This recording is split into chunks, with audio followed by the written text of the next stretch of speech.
Alright guys, so today I'm gonna give a review on Gran Turismo 7. I don't usually do reviews, but the game is so awesome that I got to give it a review. I've got different categories. It's just gonna be a quick review. I'm not gonna take y'all too long. The categories I got is menu, the user interface, the different type of races, events that you can do, the cars, the physics, the graphics, and how the game is structured.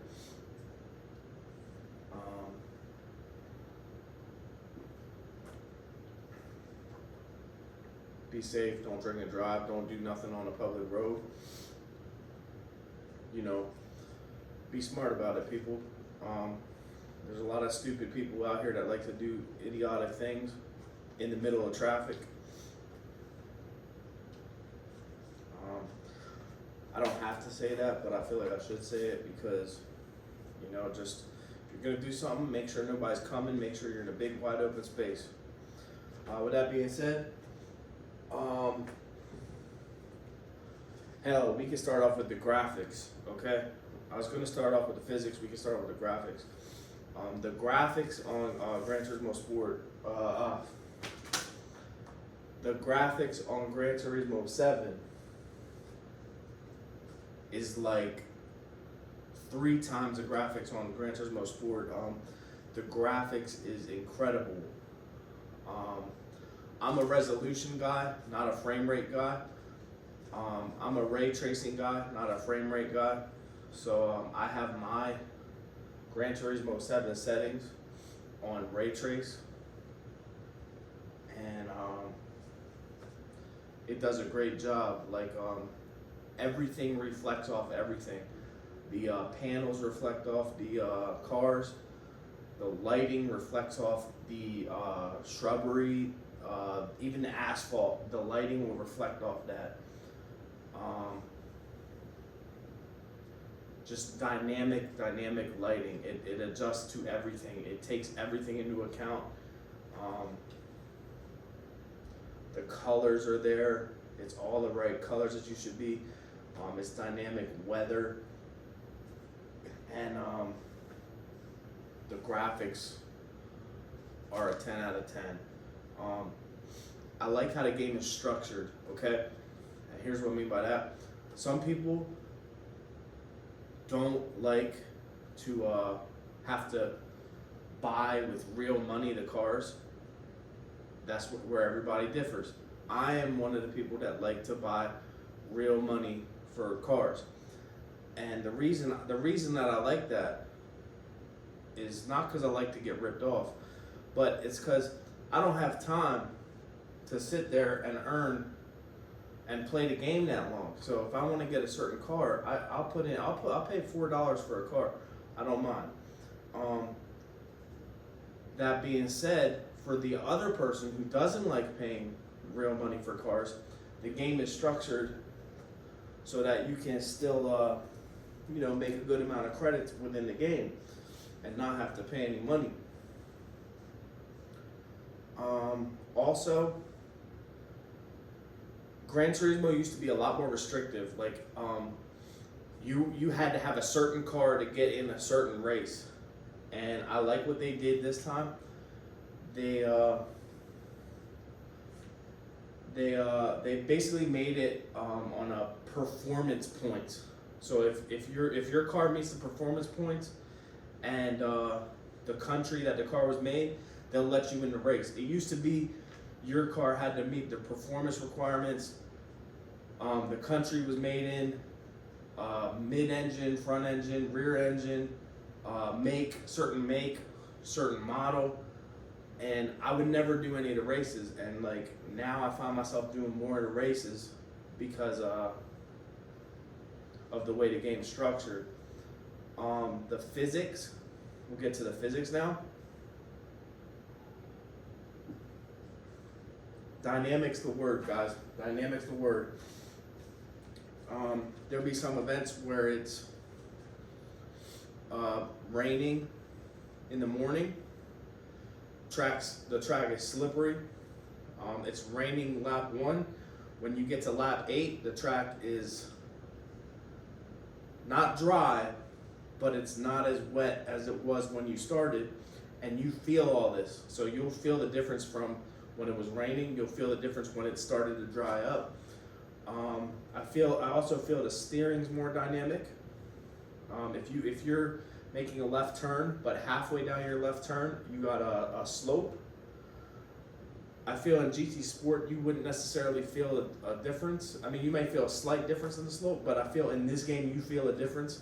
Also feel like everything's more sensitive in this game. I was playing on the wheel here, and I feel like everything's more sensitive in this game. And that's probably a good thing, to have more attributes that you can adjust.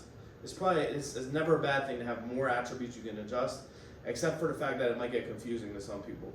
But more attributes you can adjust versus less that you can adjust. I also like it's called counter steer assist. I like that one because it helps out with your counter steering if you're not used to it. Sense of speed, they did a lot for the sense of speed. They added like rumbles, and the camera will shake. There's definitely more stuff to do. There is more races with that anybody can enter. So it's like I said, it's not like previous Gran Turismos where you couldn't enter this race because you weren't this make or model. You can enter as long as your performance level is in the requirement. I like that a lot better. Sport mode's going to be just as good as GT Sport. I like that. I use the DD1 podium, and I'm here to tell you, it's not going to improve your driving. I'm not a very good racer, but I like the force feedback of it.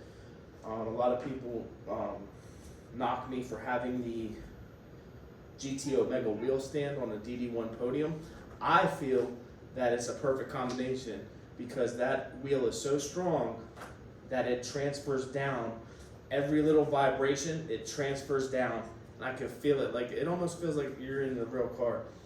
And the quality of Fanatic and GT Omega. Also, I'm a road car guy. I don't really like sticker cars, I do like Formula though. I love Formula. I don't really like, I think they're called GT cars, like sticker cars. And then the last thing I was going to address was the menus. The menus are great, guys. The menus are really great. It's so easy to get in and out of menus. And they're just creative. They have this new system where it's like menus at a restaurant. They want you to, it's almost like they want you to bring them a certain recipe of cars. It really celebrates car culture a lot. And I love all cars. And then the last thing I'm gonna touch on is cars that are not in the game. Okay, I love all the cars. All the cars. I'm not a YouTuber who's gonna be out here like, tell me what car y'all want in the game. And then as soon as the comments start pouring in, that YouTuber will start complaining that people are just commenting in that they want this car and that car. Y'all know who I'm talking about. But anyways, I like all cars. The more cars, the better.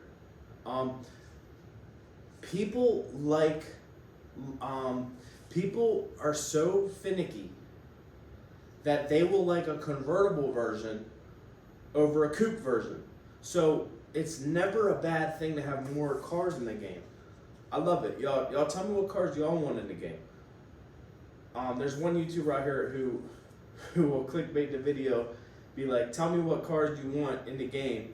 And then when people tell him what cars they want in the game, he starts complaining that everybody's complaining that their car's not in the game. I don't understand that. I don't know why he does that. But the more models of cars, the better. I'd like to see some cars they don't have in the game. McLaren 720S. They do have a P1. Love the P1. I do want to see my own car. I have a Challenger. I love to do my driving on the wheel. I love to do, I'll call it stunting. I love to stunt on the wheel. I do not like to go out and drive my car recklessly. I like to do all my reckless driving on the wheel. On the video game world.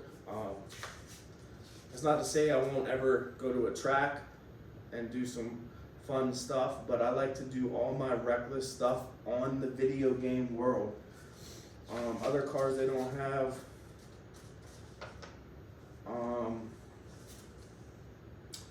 Let's see what other cars they don't have.